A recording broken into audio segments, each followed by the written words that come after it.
Προτού αρχινούμε την εκπομπή με τα παλικάρια τη Ευκλήδη, ο Τσορτάνς θα φτάει μας ένα φασουλόπο.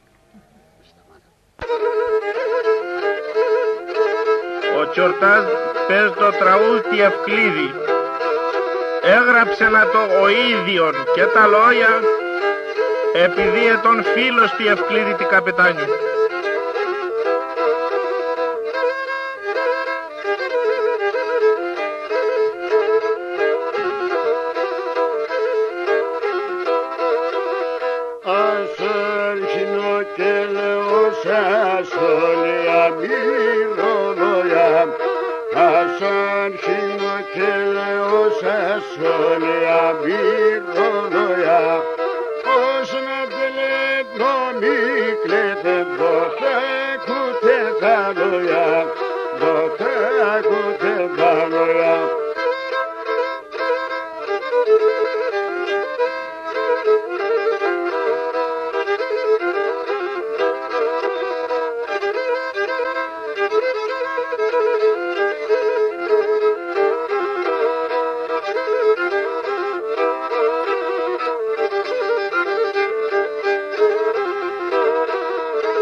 She